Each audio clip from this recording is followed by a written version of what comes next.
Il gèle vraiment fort aujourd'hui à Thorpe Park. Il y a eu de la neige fondue et des flocons. Il en est tombé beaucoup. Mais pourtant, ça devrait tout de même être un jour correct pour le brochet.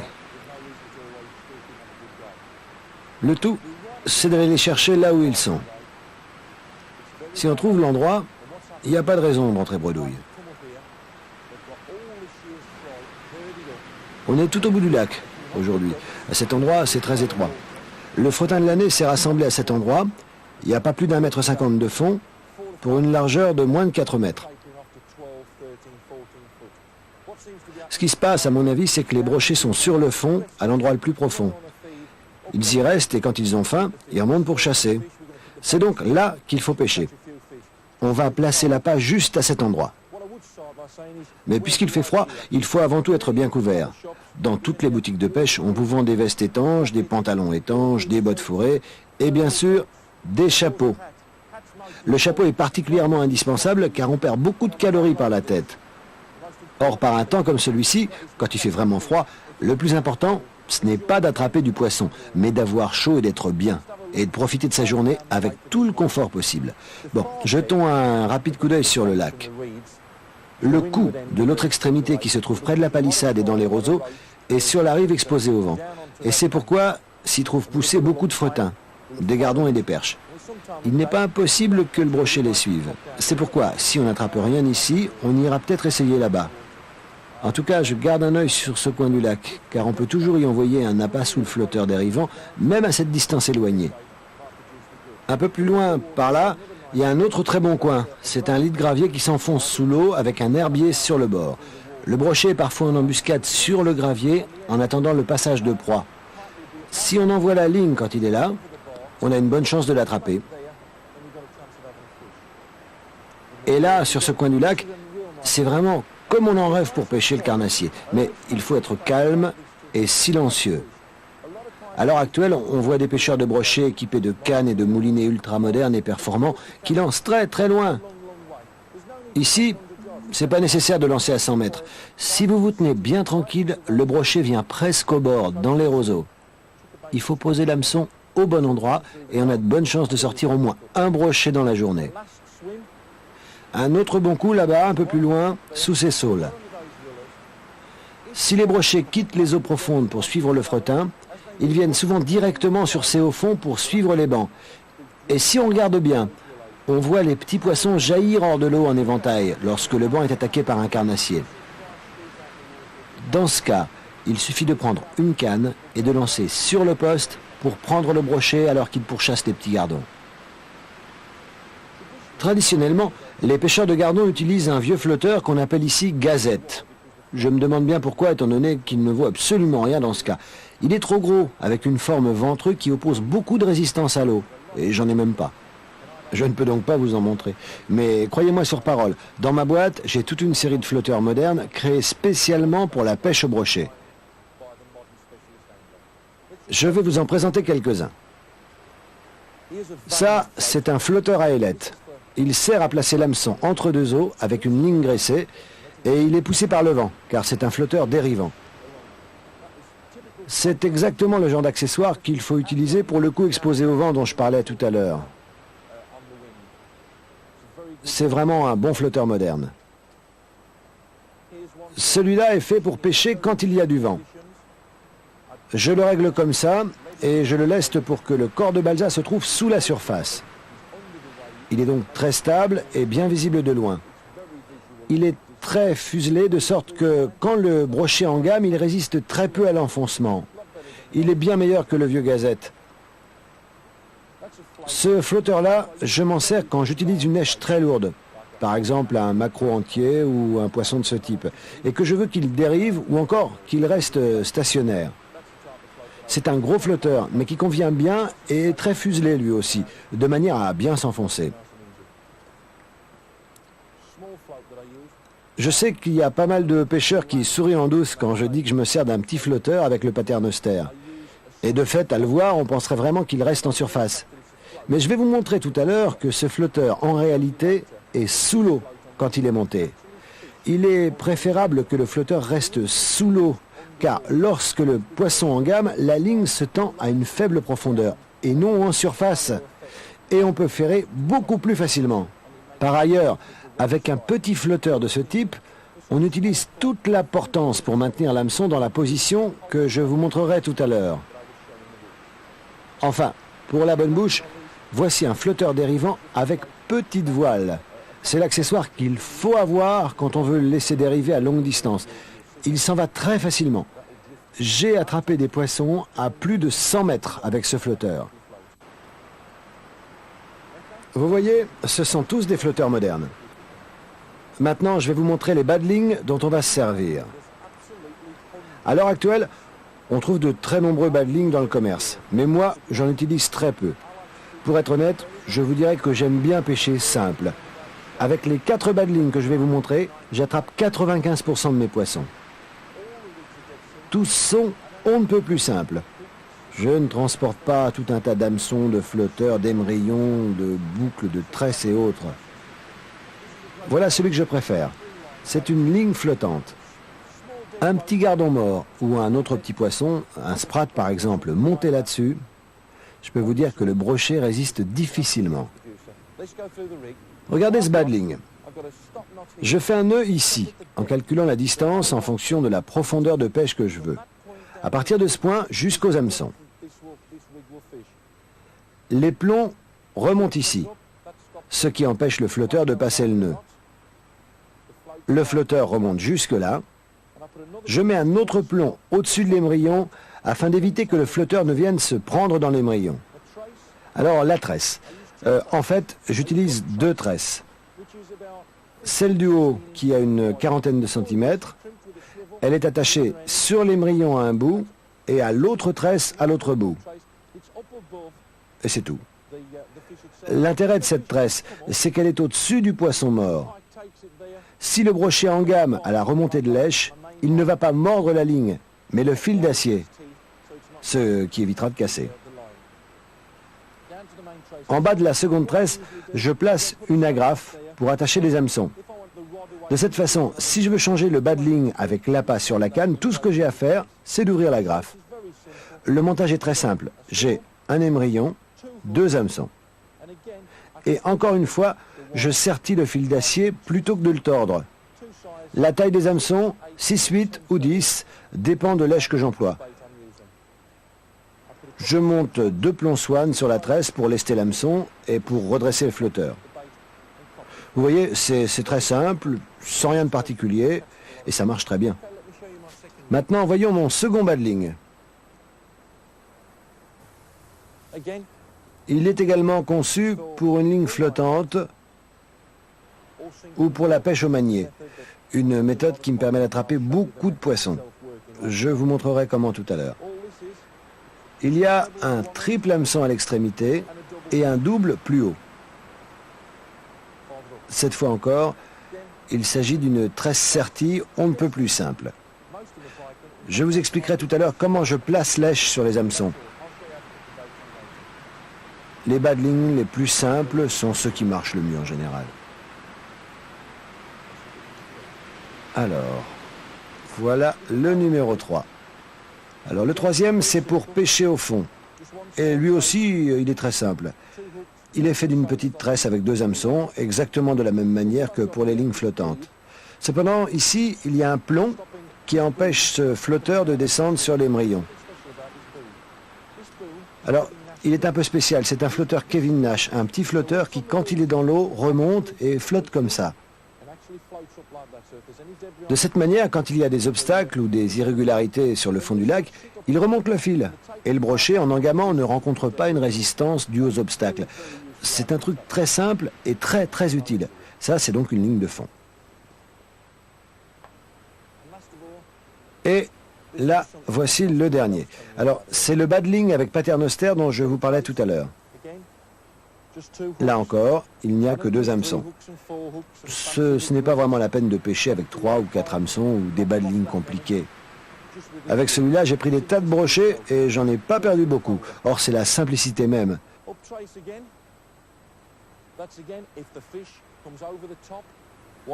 Alors, la première tresse, encore une fois comme pour l'autre, Si le brochet en gamme lèche à la remontée, c'est la tresse qu'il prend dans la bouche. Et donc, il ne risque pas de couper la ligne. Et voici le petit flotteur. C'est-à-dire que si je pêche dans 3 mètres d'eau, je vais faire un nœud d'arrêt sur mon plomb le plus bas à environ 1,50 m. De cette manière, la portance du flotteur permet de maintenir lèche au-dessus du fond. Je fais généralement ce nœud ici, en haut, de manière qu'il soit bien serré. Vous voyez, ça ne bouge pas. C'est parfaitement maintenu et serré. Bon, bah c'est tout pour les badlings. Maintenant, on va écher et commencer la pêche. On va lancer un poisson mort et essayer d'attraper quelques brochets. Jetons un coup d'œil dans ma boîte d'appât. L'accumulateur de froid, je le conserve dans le freezer et je le mets dans la boîte pour garder les aiges bien fraîches. J'ai apporté pas mal de poissons morts, de diverses espèces et tailles. L'une des plus grosses erreurs que font les gens, c'est d'acheter une demi-douzaine de maquereaux ou une livre de sprat. Un point, c'est tout. Mais si le brochet n'est pas dans son jour maquereau ou dans son jour sprat, il repart de bredouille. Vous pouvez parfois lancer toute la journée votre demi-maquereau sans rien prendre. Et le même jour, si vous utilisez des sprats, vous aurez une touche à chaque lancer. Il faut donc apporter des aiges variées sur le coup. Regardez plutôt dans ma boîte. D'abord, voici un éperlan. Ça a été un très bon appât ces 5 ou 6 dernières années. Je ne l'utilise pas très souvent, mais il donne très bien. Il sent le concombre. Alors là, j'ai une petite truite que j'utilise comme poisson mort manié parce qu'elle est très dure. On peut lancer la même toute la journée, elle ne s'abîme pas. Mais attention, en France, la truite est interdite comme appât. Vous ne pouvez donc pas l'utiliser pour pêcher le brochet. Alors là, j'ai un gardon. Alors la taille du gardon. Vous choisissez un poisson d'une taille d'1 livre à 1,5 livres. Moi, j'aime bien pêcher avec des aiges de cette taille. Les gens utilisent souvent des poissons plus gros, mais ils rencontrent des problèmes et il manque beaucoup de brochets. Et l'ennui, quand on loupe des prises, c'est qu'on a tendance à différer le ferrage et l'hameçon s'enfonce profondément au fond du gosier du brochet. Or, c'est pas une chose à faire. Un ombre, c'est un très bon petit appât qui sent le concombre comme l'éperlan. Mais comme la truite, il est interdit en France. Rappelez-vous, vous ne pouvez pas utiliser pour pêcher des carnassiers les poissons protégés qui ont une taille légale de capture, ombre, truite, mais aussi les petits brochets, les petits saumons, les cendres. Par contre, la perche est un excellent vif à brocher, très solide, très résistant et autorisé. Les sardines, elles sont huileuses et sentent fort. Elles donnent bien en hiver sur le fond. Elles attirent beaucoup de poissons. Le maquereau, quand il est de cette taille-là, je le coupe en deux, comme ça. Mais même quand je l'utilise entier, je le perce avec mon couteau pour qu'il soit plus odorant et attractif dans l'eau. On peut simplement l'entailler aussi comme ça pour qu'il libère son huile. Encore un gardon, un ombre. Ah, ça c'est un bon appât. Et j'ai attrapé beaucoup de grosses pièces ces dernières années avec. C'est une équille. C'est une hache extra qui attire beaucoup de gros poissons. On peut le lancer très loin. C'est excellent. Ah, j'ai les mains gelées, il fait vraiment froid. Bon, on continue l'inventaire. Voici un maquereau plus gros. Bon, c'est à peu près tout ce que j'ai. Des petits poissons aussi. Cela donne bien quand le brochet s'occupe du fretin. Ils se jettent dessus. On les utilise dans un coin comme là-bas, à la pêche à ramener, près de la surface, là où le brochet chasse. C'est souvent un bon moyen pour avoir des touches. Encore un ombre, je crois que c'est tout. Ah si, il y a encore des demi-maquereaux et quelques harengs. Bon, voilà, je crois que ce que je vais faire, c'est de commencer par un de mes favoris, un éperlan. Je vais écher ce badling avec cet éperlan et je vais l'envoyer sur le fond, près de l'arbre. Allons-y pour le premier lancer. Il y a une vingtaine d'oies, les bernaches du Canada sur le lac. Je me rappelle, quand je commençais à pêcher il y a une vingtaine d'années, je voyais beaucoup plus rarement ces oiseaux. En revanche, il y avait davantage de cygnes. Mais sur les eaux qu'ils avaient l'habitude de fréquenter, on dirait qu'ils ont été chassés par les oies. Ce sont des oiseaux très agressifs qui, à vrai dire, font aussi pas mal de dégâts sur la rive. Mais bien sûr, ils sont très beaux et je ne crois pas que les oies vont beaucoup nous gêner.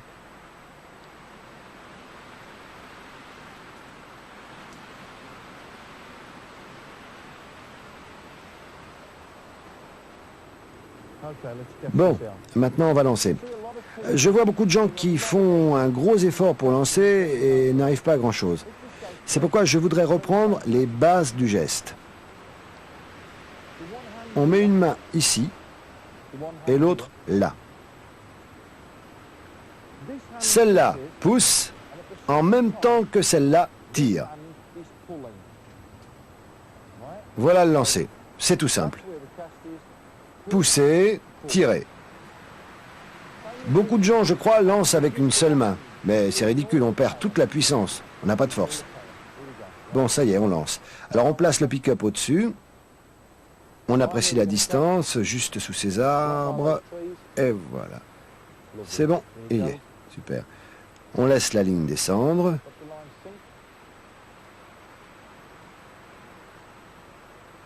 On attend que le flotteur se redresse. Et après, on s'occupe de l'avertisseur de touche.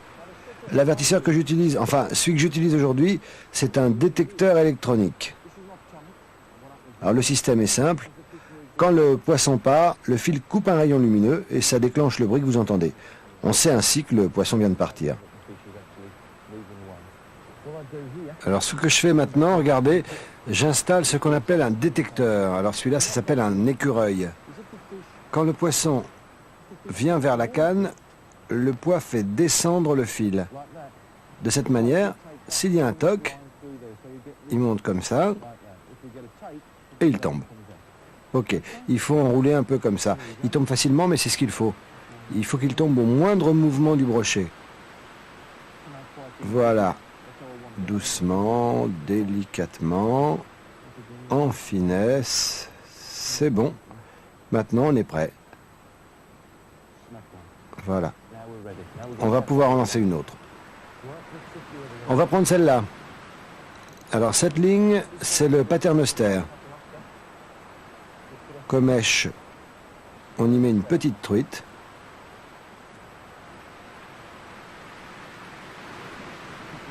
Voilà. Les brochets de ce lac aiment beaucoup les truites parce que il y a quelques années, il y avait ici une cage à truites dans ces eaux. Mais la cage a été endommagée et les truites se sont échappées. C'est pourquoi les brochets sont habitués à manger des truites. En France, vous pouvez remplacer la truite par une tanche, c'est très bon aussi. Tiens, voilà le soleil. Bon, on va lancer celle-là. On va essayer de bien la placer, près de la rive opposée. C'est calme et tranquille dans ce coin-là. Voilà, oui, un beau lancer en souplesse, c'est bon. Alors juste près de la rive opposée. On ramène, on laisse la ligne descendre. Voilà. Et on fait comme la première fois, on pose sur les supports et on règle le détecteur électronique. Le bruit va s'arrêter dans une minute là.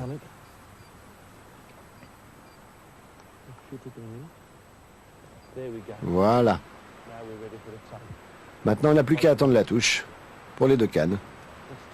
Alors, on nettoie un peu. Voilà. Il faut conserver les appâts bien frais. Et puis après, j'irai m'asseoir et attendre tranquillement. Bon, allez, un peu de repos.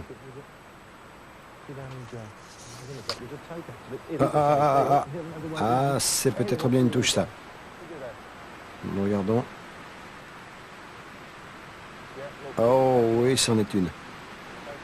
On n'a pas eu à attendre trop longtemps, hein. Hop là, oui, c'est bon. Regardez ça, il prend du fil là, c'est bon. Ah oui, il prend du fil beaucoup. Je vais le ferrer très bientôt car j'ai une toute petite têche. On y va. Ouais. Ouais, c'est un beau poisson ça.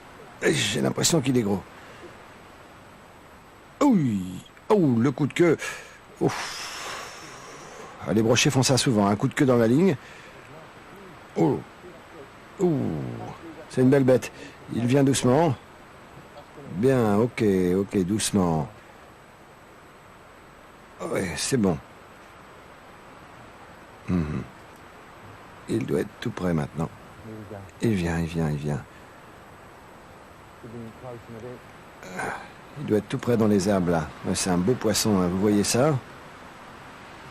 Ah, il faut tirer fort dessus, hein. Il n'aime pas ça, on dirait. Voilà. Il n'aime pas ça, hein. Ouais, lui ou elle, hein. Les gros sont des femelles, mais ça c'est vraiment un beau.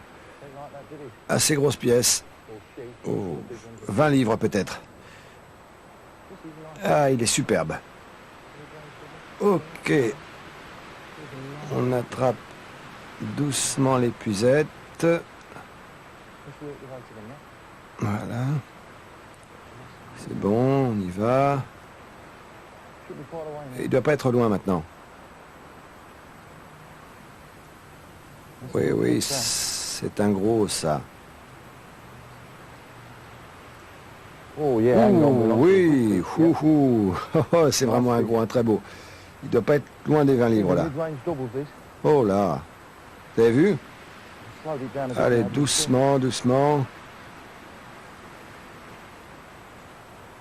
Là maintenant, il est juste là, là.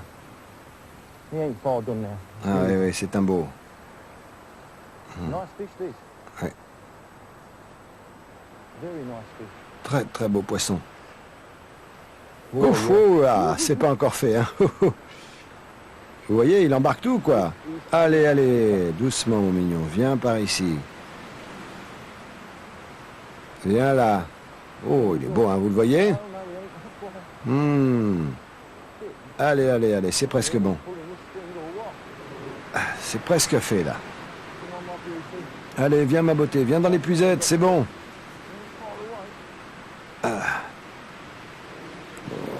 Là, dans l'épuisette. Oui. Oh, il est beau, il est magnifique. C'est vraiment une belle pièce, hein. Ah, j'ai cru qu'il allait sortir, là. Ah, c'est un beau poisson, ça, hein. Ah, regardez ça. Ah, il est magnifique, magnifique. Oh, bon. Le dégorgeoir. Oh, vraiment une belle pièce, hein. Regardez ça. Superbe. Et là, il est accroché juste comme il faut, hein. Voilà. Ouais. Voilà, je sors l'hameçon. Parfait, très bien. J'ai perdu le lest, plus que le bout. En général, je fais un nœud sur la ligne pour créer un point faible sur ce paternostère. De cette façon, il s'accroche, et c'est ce qui s'est passé là, et il casse ici, et je perds pas le poisson. Je perds seulement un peu de la ligne. Une belle pièce, vraiment, hein. Ah, on dirait qu'il y a quelques poissons qui viennent maintenant par ici. Ah, voilà, on va le mettre sur la balance pour savoir exactement. Alors, on met le poisson dedans. Il ne faut pas avoir peur du brochet. Il faut bien sûr se méfier des mâchoires, mais il faut placer les doigts au-dessus. De cette manière, il ne peut pas vous mordre. Voilà, on prend la balance et on pèse. Ah, voilà. Oh, très beau, hein, c'est réellement un beau poisson. On lève la balance, 14 livres et demi. Très beau. Belle bête.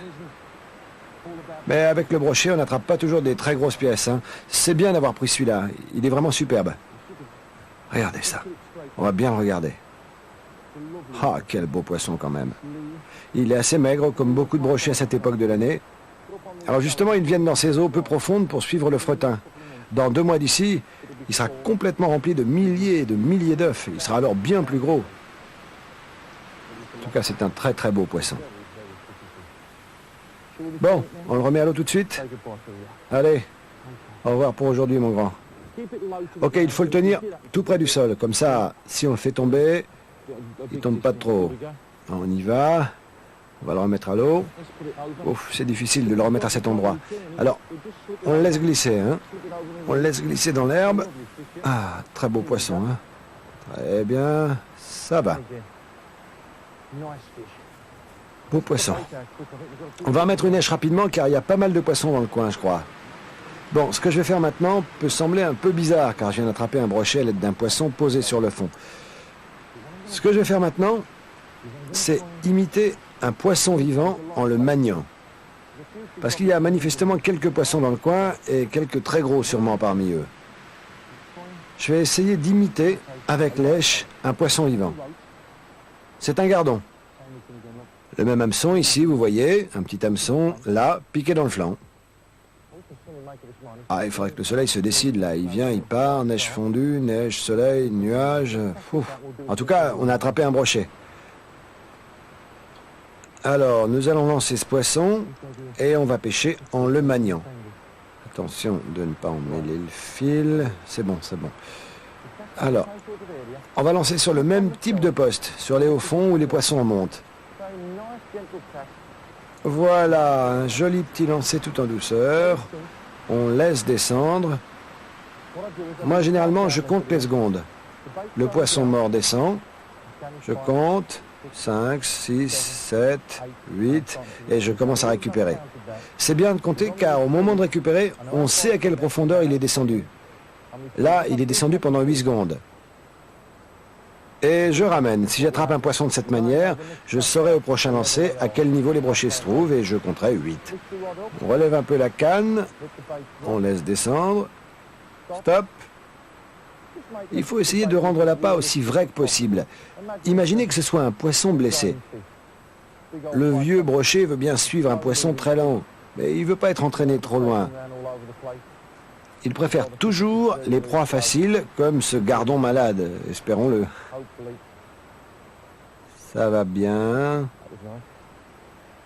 Pas d'herbe. On est assez loin des herbes. Ouf, il y a un coup de vent là. C'est la pêche d'hiver cette fois. Comme je disais tout à l'heure, c'est là qu'on comprend l'intérêt d'avoir de bons vêtements de froid. On est bien, on est au chaud, dans des bons vêtements. Alors je compte encore. 4, 5, 6, 7, 8. Et on ramène à nouveau. Je vais laisser descendre 2 fois 8, 2 fois 6, 2 fois 10. Et je vais poser une fois sur le fond. En parcourant tout le poste, et s'il y a une touche, on repique au même endroit. S'il n'y a rien, en revanche, il faut changer de place et prospecter tout le coin. Ça va. C'est facile ici. Et le vent facilite bien le lancer. Bon vent.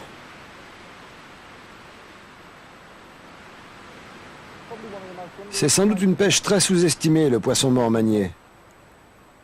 Et pourtant, j'ai pris plus de brochets comme ça que de toute autre manière. Mais beaucoup de pêcheurs de brochets ne l'essayent jamais. Je crois bien qu'ils n'aiment pas trop ça.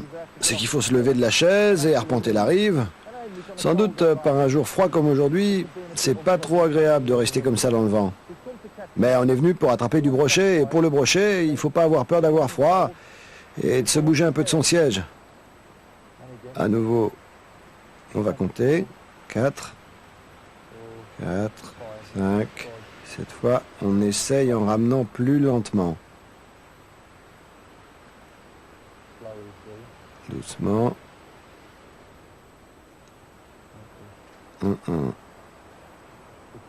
On a touché un peu les herbes là. On ramène plus vite. On récupère vite. Oh, oh, oh, oh, il y a eu un toc, il y a eu un toc. Eh. Quand on a une touche, c'est ça qu'il faut faire.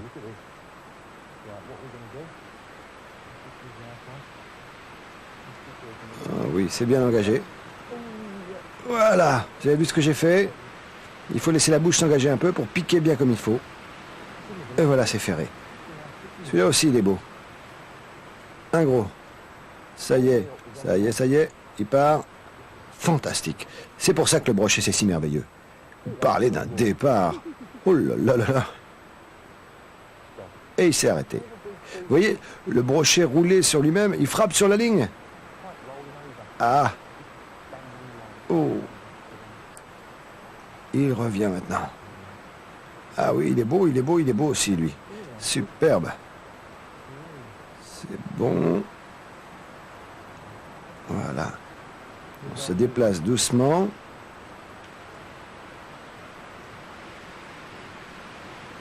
On prend vite l'épuisette. Ah, on dirait qu'il aime pas trop ça. Ouf. C'est vraiment très beau, oui. Vraiment, c'est un beau poisson qu'on a là.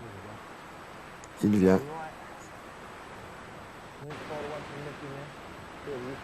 Ah, il y a vraiment de très beaux brochets dans ce coin. Il s'approche maintenant, c'est bon. On n'est pas loin de l'épuisette, là. Hop. Le voilà. Vous avez vu? Il est juste là. Maintenant, il va sur la gauche.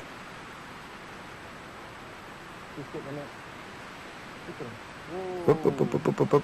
Oh. Regardez ça. Ils savent bien se battre ici, hein, les brochets. Oh. Il fait tout ce qu'il peut, celui-là. On y est presque. Vous voyez, les beaux poissons qu'il y a quand un bassin est bien tenu. Regardez ça.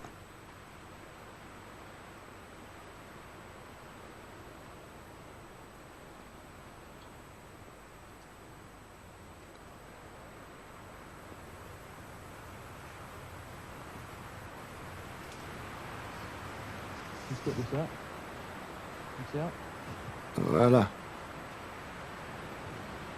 Voilà. Un gros poisson, hein. Typique des brochets de cette époque, hein. Luisant, avec des nageoires allongées. Il n'a pas encore frayé. Comme je disais, dans 2 mois ou 6 semaines, celui-là aura grossi en mangeant le fretin et il sera plein d'œufs.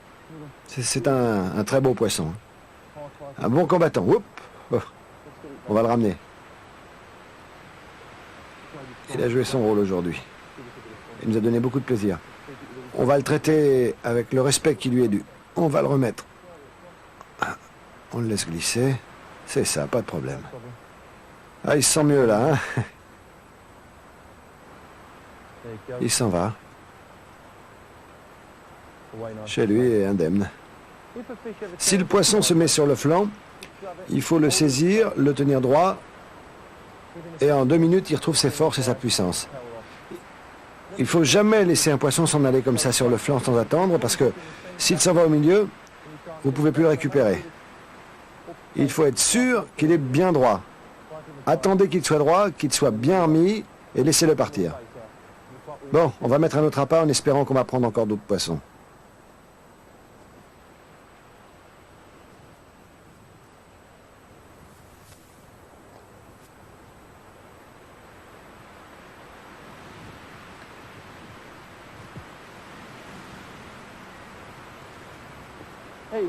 Ah voilà, regardez.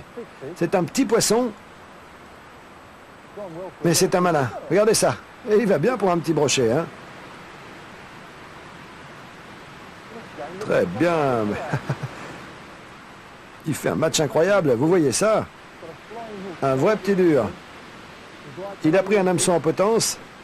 Et ce que je vais faire, exactement comme quand je pêche au leurre, je vais essayer de le ramener sans utiliser l'épuisette.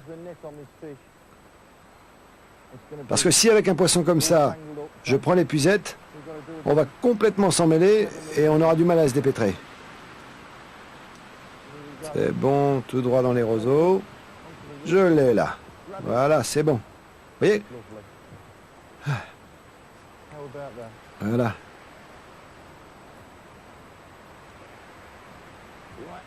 Voilà. Vous comprenez? J'utilise pas l'épuisette parce que cet hameçon se serait pris dans les mailles et aurait pu tout déchirer. Regardez ça. Vous voyez? Un autre. Un gros brochet l'a mordu ici. Ça devait être un sacré vieux poisson pour faire ça. Une vieille femelle probablement. Je parlais à un ami juste avant de venir ici et il me disait qu'il y a 15 jours, il avait pris un gros poisson de 12 livres qui portait la marque d'une attaque par un très très gros brochet. C'était probablement le même. On va remettre celui-ci. Et il a de la chance d'être en vie après cette attaque. On le remet juste sur l'eau et on le laisse aller. Ouf. Voilà. Bon. On va relancer quelques lignes dans l'eau. Aïe, aïe, aïe, quel coup de vent. Oh, oh, on a encore du poisson. Oui. Ouf. C'est encore un beau cette fois. On dirait une grosse pièce. Il est bien accroché. Il va tout droit dans les herbiers. Regardez ça. Oh, le vent. Regardez ce brochet. J'allais dire que ça devait être encore un petit. Mais en fait, c'est sûrement un gros. Il tire à fond pour aller dans les herbes. Vous voyez ça? Oh, non de non. Et il faut tirer de là. Ah, dis donc. Ça, c'est la grosse bagarre cette fois. Attention de ne pas décrocher. Regardez ça. C'est pas un très gros, mais regardez comme il est vif. Ah oui. Oh, c'est superbe. Ah, superbe. On peut pas en demander davantage à un poisson. Oups.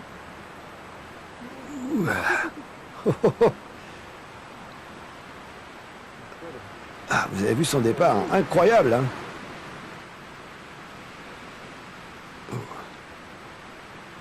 C'est vraiment un combattant, hein? Vous voyez ça? Superbe, hein?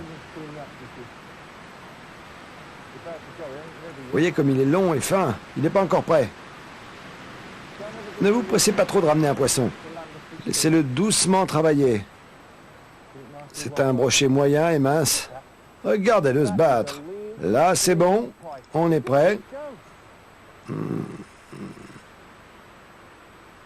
Ouf. Non, non, ça y est pas.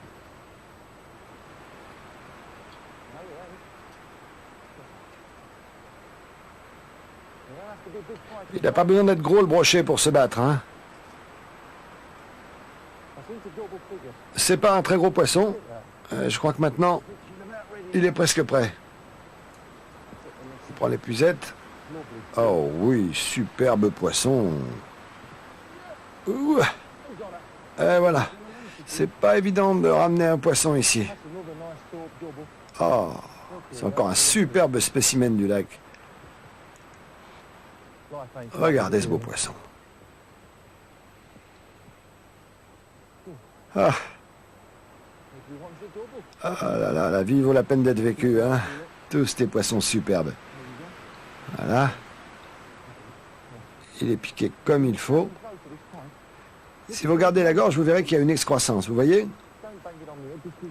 Il y a pas mal de brochets qui ont ce genre de grosseur comme ça. C'est rien du tout. Rien du tout.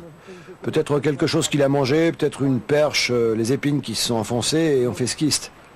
On n'y touche pas, hein, il faut laisser faire la nature. En aucun cas l'inciser ou l'enlever. Il est vraiment très long, hein. Un moyen dans les gros. Il va devenir très gros. Une très grosse pièce. Et il faudrait qu'il prenne un peu de graisse. Ça, c'est un combattant. Long et mince. Comme un tigre. Un fameux poisson. On va le remettre.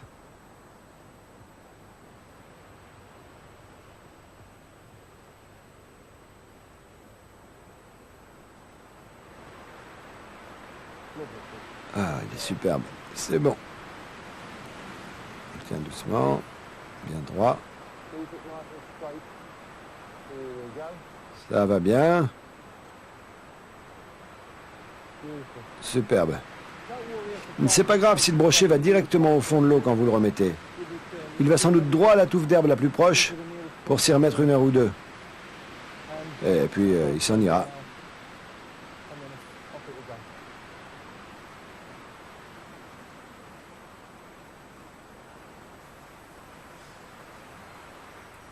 Oh, ça y est.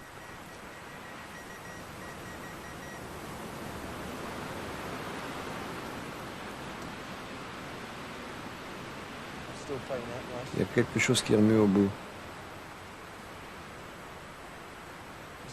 Espérons que c'est un gros. Le soir, comme ça, on peut attraper de gros poissons. Non, j'ai pas trop attendu. Hop. Ah bon. Oh, oh. Ah, c'est les herbes. Non, non, on dirait bien que c'est un gros. Je vais faire une deuxième fois. Ouh. Ouh. Eh ben. Oh, non. Il tire dans les herbes. Aïe. Ouf, oh, c'est un beau poisson, ça. Ah, il est tout près. Ah, il m'emmène droit dans les herbes. Regardez-le dans les joncs là. Alors ça, c'est un sacré gros. Regardez ça, nom de nom. Vous voyez ça? Ça, c'est vraiment un très très gros. Un gros, très gros. Oh là là. Là, on n'est pas loin du record. Ouf, regardez-moi ce poisson. Oh, vous savez quoi? Il fait bien ses 20 livres. Ça, c'est bien du 20 livres. Hein? Et vous voyez ça, incroyable. C'est un des champions du lac. Hein? Ah, énorme.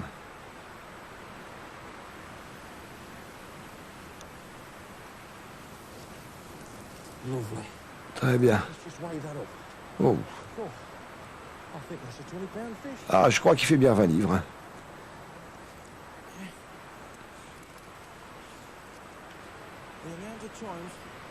Le nombre de fois où j'ai eu un brochet de 15, 16 ou 17 livres sur ce lac comme ce soir, ouf, c'est incroyable. On dirait qu'ici les gros poissons sortent bien le soir.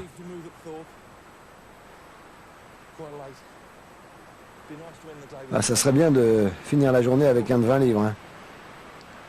On va voir ça. Je crois qu'il va les faire, les 20 livres.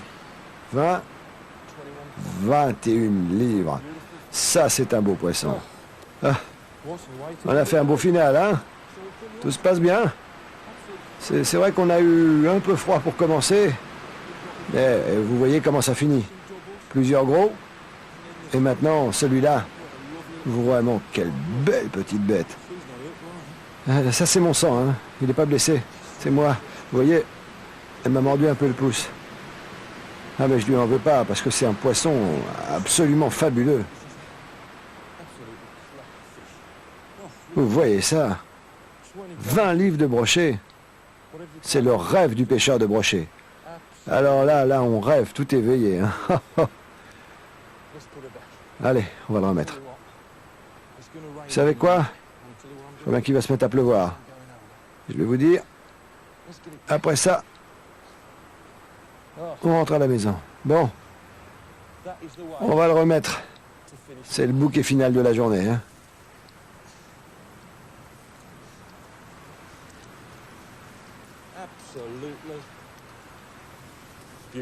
Absolument merveilleux. Ah là là. On vient de tomber amoureux, hein. Un poisson merveilleux. Il est en pleine forme. Majestueux, il s'en va, regarder, superbe.